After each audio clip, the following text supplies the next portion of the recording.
think he answered that. I didn't get a straight answer. Yes, ma'am. Governor, this one's for you. I've had questions regarding those sensitive areas that you mentioned. Would you consider DHS, DDS, some of those heated Capitol hearings, and possibly also the Vice Mayor asked about City Hall? Would those be areas that are considered sensitive in nature? Well, first of all, if you're in an administrative hearing at DHS, that would be like a court proceeding in which even under the enhanced carry, you would not be allowed to bring in a firearm. So there are those exceptions. I think this actually would be well received. I've noticed some concerns about DHS, and we have a security officer at DHS. And so that's an example of where we want to coordinate with the security officer to make sure that this is properly implemented and handled in a DHS office and in that environment. In terms of the other areas, are they sensitive areas? They are subject to the enhanced training. And so that if you are going to go into a sensitive area that's defined in the law then and not exempted, then you have to have this increased level of training.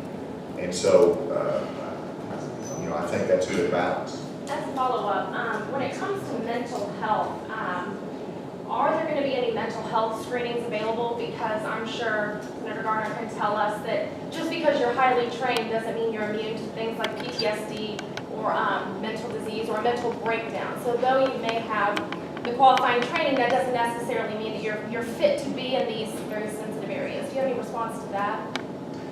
It's the same restrictions as anyone that purchases a firearm. If there's an adjudicated mental health determination, then you're excluded from acquiring a firearm.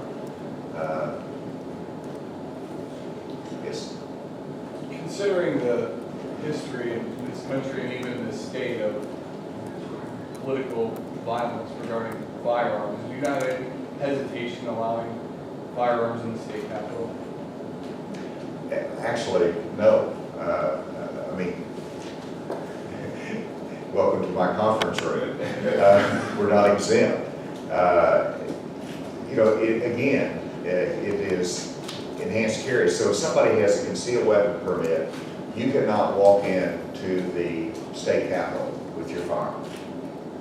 But if you've gone through the enhanced training where you understand the responsibility, where you have coordinated and learned about an active shooter incident, then that enhances security. And I do not consider that as a threat, but it's an addition to public safety. When we heard about the current concealed carry training throughout these hearings, there was testimony that it varies greatly across the state. Some of the training programs are really good, some of them are really poor. But how can you guarantee that these training programs are going to be adequate to provide the training? I want to ask Colonel Bryant just to come up and just address what his approach is going to be on the training.